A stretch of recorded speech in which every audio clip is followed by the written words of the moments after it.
everyone, it's Karen here. It's day 6 in our 12 days of tags for 2024, and I promised my friends down under something that didn't have any snow in it. So here we are, something with earthy tones. I lived in Australia for 17 years, so here I've used tones that remind me of the outback. We've got a bit of green in there, that bundled sage, a bit of browny earthy tones, that mahogany, and then yellows and oranges, and something too here. So we are going to have so much fun creating these backgrounds. You will not be able to stop at one because it is so addictive. And then I've just used different types of wool in those earthy tones again. Okay, so I'm using Distress Oxides and I've chosen earthy tones. So I've got some greens, I've got bundle sage, rustic wilderness, I've got some yellows, I've got fossilized amber and mustard seed, I've got aged mahogany. That's going to give us that real earthy tone.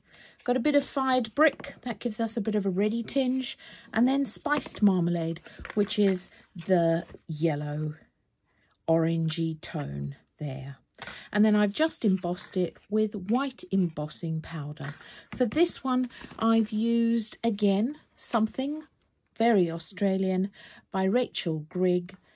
She did all the darkroom door stamps, some beautiful, beautiful assortment of stamps in that range. And this one I've used the Sweet Poppy Stencils, Twigs and Berries stamp.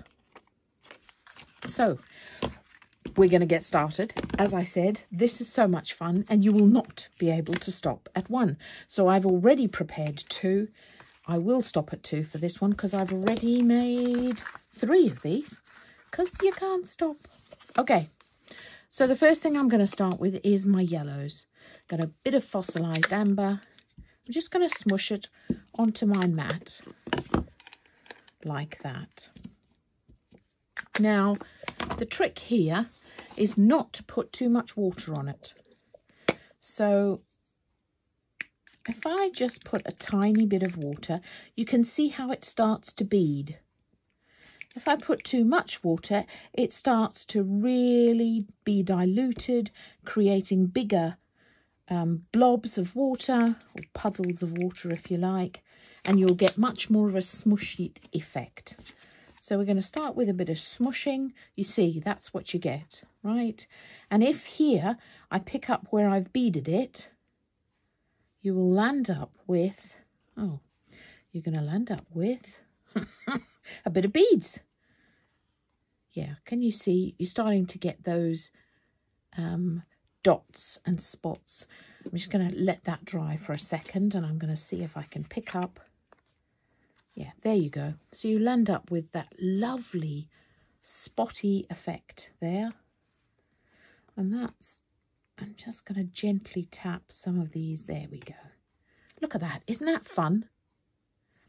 So that's what you're going to do today, is just see how many various different looks you can get by not putting it too hard on the paper. I'm going to stop there with the yellows. Next, I'm going to pick up a bit of spiced marmalade. Just want a tiny hint of that, just to add a bit of extra interest to the yellows. And I do dry it off in between colours because I don't want too much of it smushing together. I want it to layer on top of each other. Just a tiny bit of that orange there. Lovely. So as you can see, how addictive is this? So you can do this in any colours you like. I mean, if you didn't like the earthy tones, I am going to go in with the green next. If you don't like the earthy tones, the world is your oyster. I'm just going to, there's a bit of, it's still a bit wet there, so I'm going to dry it off.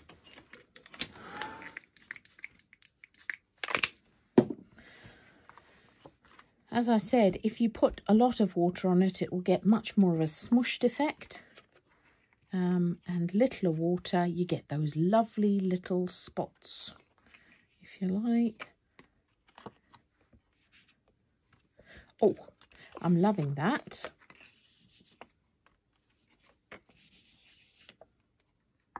Oh, look at it, look at it, look at it.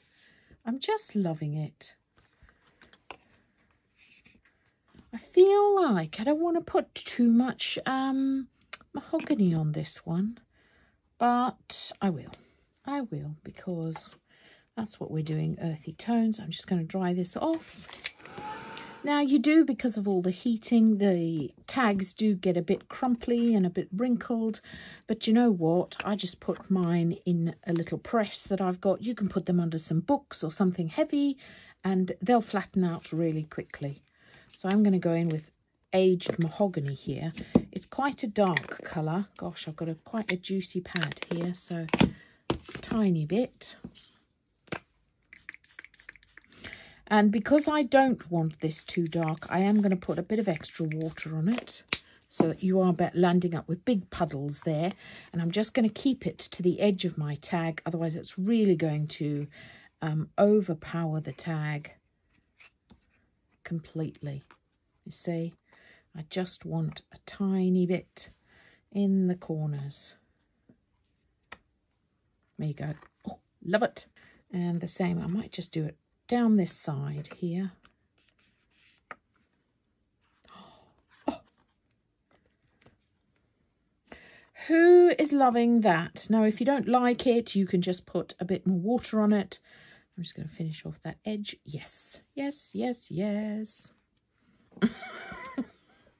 It's the little things, isn't it?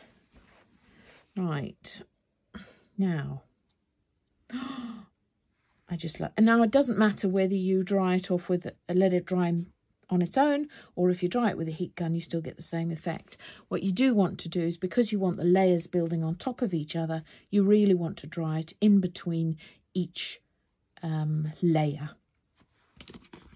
So now, once it's dry, you are going to, I'm just going to take these out the way. I love those.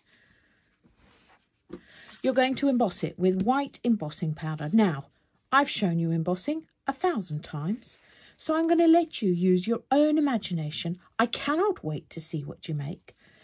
Now, after I did the white embossing, I splattered it with, and again, you've seen me splatter hundreds of times. I splattered this one with aged mahogany and splattered this one with bundled sage. Again, that kind of bundled sage is a bit like that eucalyptus-y colour, really.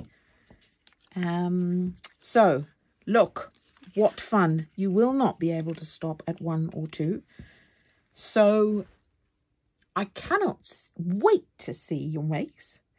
That's day 6, and I'll be back again tomorrow. Bye for now.